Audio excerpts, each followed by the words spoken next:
Hello, Radhe Radhe. आप सब लोग कैसे हो? उम्मीद करती हूँ आप सब लोग अच्छे होंगे। मेरा फर्स्ट ब्लॉग है।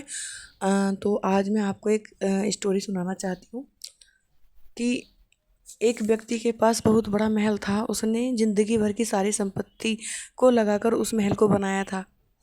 शहरों के लोग उस महल को देखने आते थे। कई सेठ उसके महल को खरीदना भी चाहते थे, लेकिन उस आदमी को इतना अहंकार था उस महल के बारे में।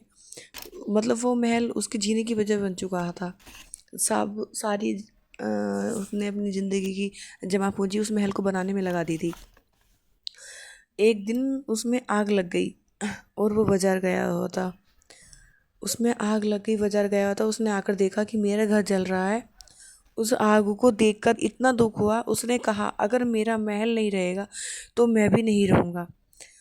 वो भी आग में छलांग लगाने लगा तो किसी ने उसे रोककर कह दिया, अरे भाई, तुम क्यों इस आग में कूद रहे हो, अपनी जान गंवा रहे हो? कल तुम्हारे बेटे ने इस घर का सौदा कर दिया है। जब उसे पता चला कि अब ये महल मेरा नहीं है, किसी और का हो चुका है, तो उसकी सारी चिंता खत्म हो गई, उसकी सारी टेंशन खत्म हो गई। और वह जैसे बाकी लोग सब खड़े हुए सब उस महल को देख रहे थे जलते हुए, वैसे ही आप भी खड़ा होकर उसको देखने लगा और सारी चिंता उन वगैरह सब कुछ भूल गया। इतने में उसका बेटा आया, उसे आशीर्वाद देने लगा, बोलने लगा कि तेरे जैसा बेटा बड़े भाग्य से मिलता है। कल तूने सौदा कर दिया और आज इसमें आग लग गई।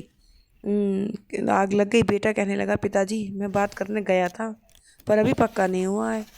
ये सुनकर छाती पीट पीट कर रोने लगा। महल भी वही है और इंसान भी वही का।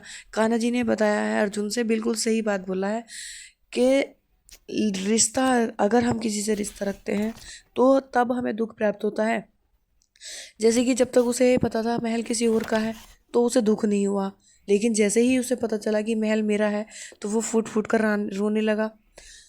लेकिन जब हम इंसान वही तो है, लेकिन जब हम किसी से रिश्ता नहीं रखेंगे तो हमारे सारे दुख भी खत्म हो जाएंगे।